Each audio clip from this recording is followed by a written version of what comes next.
distinguished platform guests,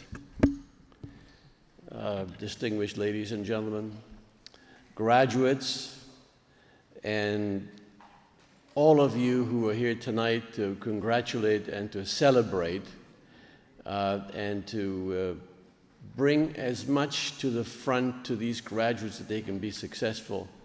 I wish all of you the very best. But this evening, as you know, these graduates have received either their diploma or they received a boost in their education so that they can become the success they deserve to be. And you have graduated from one of the best colleges in Canada, the best managed and the finest. But there is one item that we have to discuss this evening, because I know we're here, especially the teachers and the administrators of Anderson College, to help you to really become the success that you deserve to be.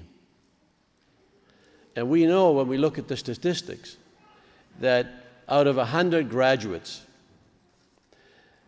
80 will simply just continue passing by.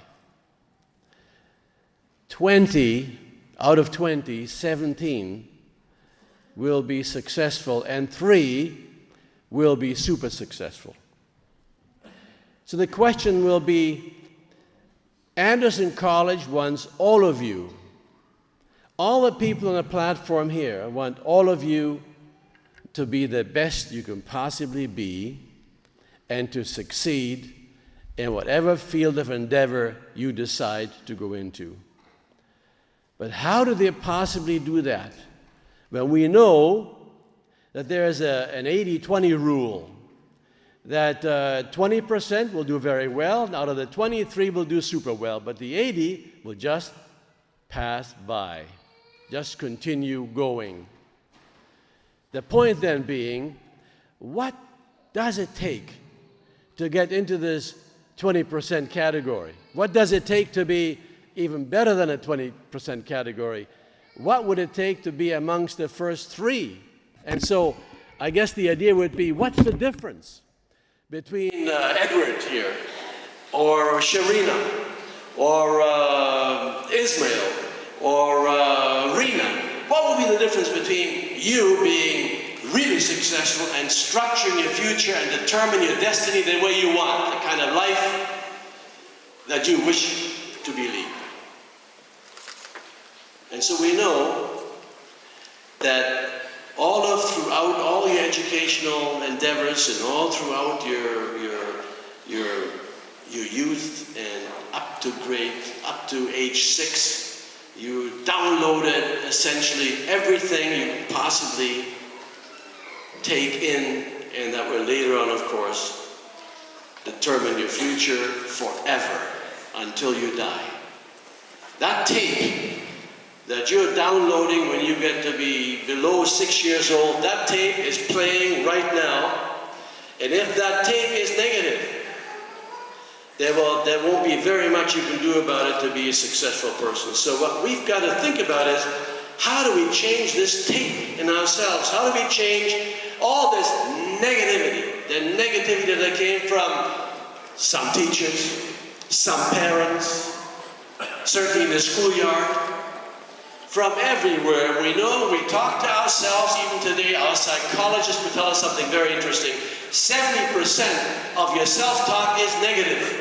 Wow, 70% when you talk and look yourself into the mirror, when you sit in the car, or when you're looking for a job, or whatever, 70% of what you think is somehow negative. How do we begin to change that? And we know that every time you think, every thought that you feel, every emotion that you let go through your mind, everything happens to you, will structure your future, will determine your destiny. We know that. There is a direct link between your health and what you think. There's a direct link between where you are and where you deserve to be. There's a direct link of how you think and the environment that's being structured around you. And so what I'm saying to you today, you have underestimated yourself. In fact, not just you, even your parents, even the teachers, all of us have underestimated ourselves because we can be better and reach our potential. I don't think there's one person amongst you who probably doesn't think I can become better. There isn't one teacher here in this platform who doesn't think he can become a better teacher and reach a higher potential. That is what we're here for. That's one of the purposes of life, to reach as high as we can possibly reach. And so, my friends, I always use one example from, especially the one that has to do with psycho-cybernetics. It's a book that was written by Dr. Maltz, and what he has done, in fact, he's taken some of the young women who had some deformity, and he made them into the most beautiful persons, specimens of the human race. He made them great, and yet he found that 20% out of the 100, 20% out of 100 did not live the lives of beauty queens. And here they were, the nicest, the best, the wonderful models that you could possibly think of, and the men were just running after them. And yet what he did as a plastic surgeon, he made them into fantastic human beings that we would think they deserve to be in the modeling agencies. And so he discovered that a lot of them did not live up to what they now look like. In other words, there was a difference between the outer experience, the outer image that they had, and the inner image that they had. In other words, their self-image did not permit them to live the life that they wanted to live. And so it is with us. Each one of us, however we come through to Anderson College, each one of us who ever come through this great big struggle, because I know that some of you had a problem in terms of learning how to speak English, came from a totally different country, and now you're graduating. Congratulations. Think about the problems that you've had to sit here today and put on this robe and put on the cap and saying, I've graduated. What a wonderful, courageous thing you've done. I mean, it's a base from which you start out from. But now you take the next step. Now you take the next step because you can not only become better, but you can fulfill this potential that I know is in you. But how do we possibly do that? We know that, give me a quick example. Here's a man right here who takes me to my garden in Sutton, Ontario. My mother left me with a couple of houses and a beautiful garden. And after 3 years of not doing anything with the garden, I guess you know what this garden looked like, because under her administration, it was a beautiful fruit trees. It's beautiful. 3 years took it. 3 years went by, and when I went to the garden, guess what happened in this beautiful garden my mother had? It was chaos. It was overrun by weeds. And so what I'm saying to you is simply this, and I wish you would listen carefully to this, that your mind and your life, and especially your mind, is like a garden. It is like a piece of soil. A soil. Anything, if you don't watch, that goes into the soil, turn on the television, anything that will respond. The soil will always respond.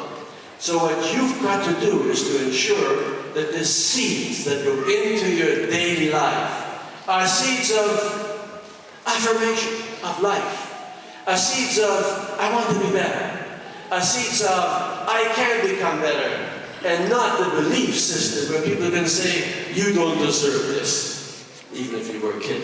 Or they could say you're not fast enough, you're not white enough, you're not big enough, you're bald, you don't have enough hair. When you think about all of that, the negativity, you know, and it's all in you. It's coming day after day after day. Wherever you turn things on, it's negative. Even the television, and even the beautiful view that we have right now of the Olympics. Even there, they talk about the negativities all over the place. So if our life is like a garden, if our life is like a beautiful garden where you put in your seeds, you've got to watch what you put into this garden because it will grow. It has to. It is life. It is the way things are. Whatever goes into this soil, whatever goes into this mind of yours, it will sprout. So why not put in the beauty and the life and the courage that you showed to be graduating?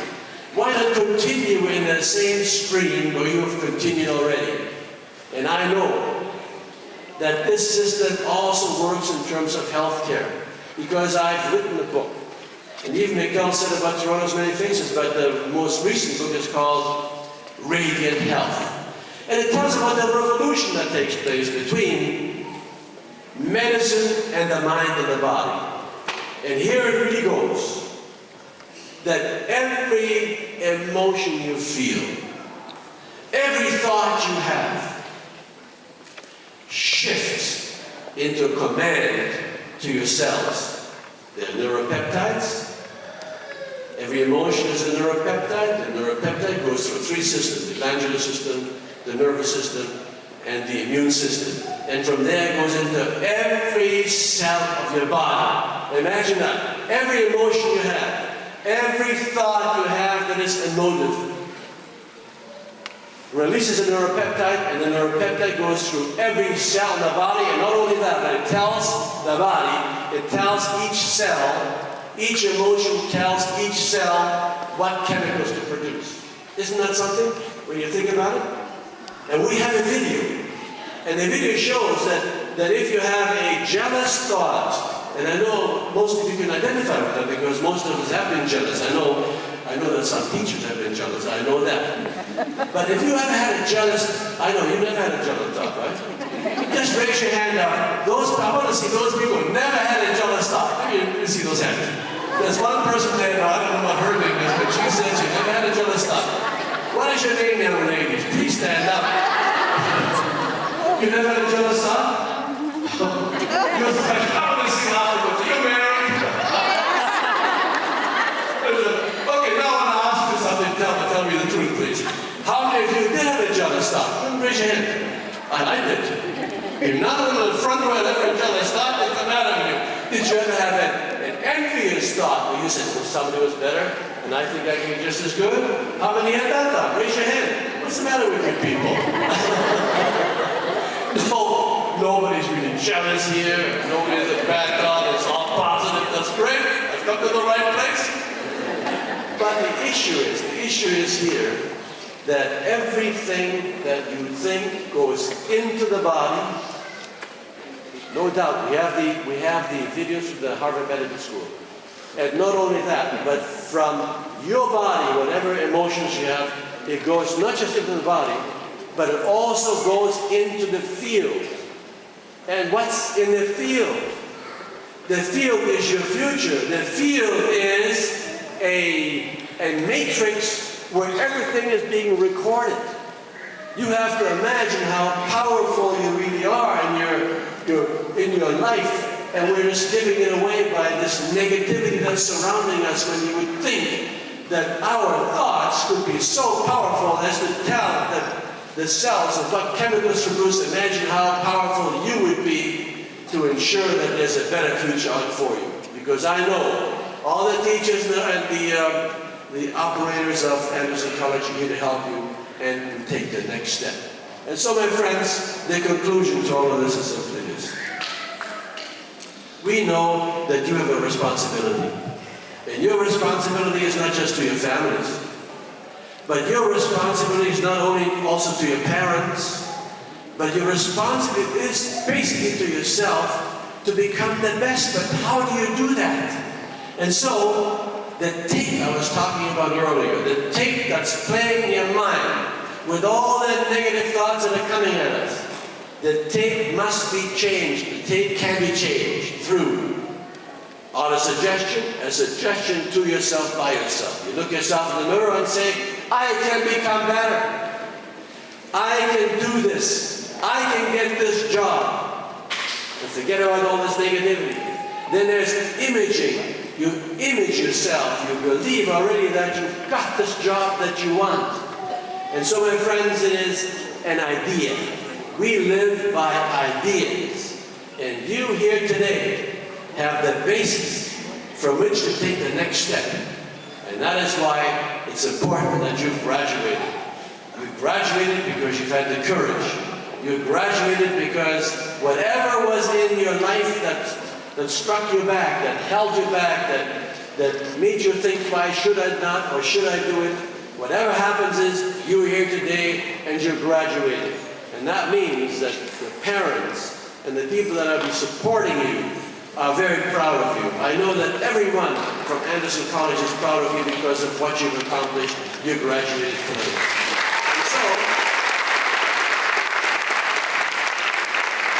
I want you just to remember about this responsibility that you have, because you can not only do it, you can not only become better, but what you can accomplish, you can show the rest of the world what you're made of. And within you lies a higher potential. Within you lies the next step of success.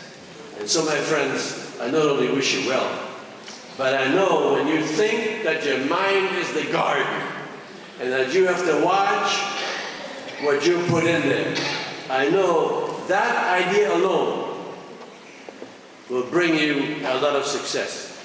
And together with this school, Anderson College, together with the teachers and your parents, you will take this next step and to be the success that you deserve to be. Congratulations.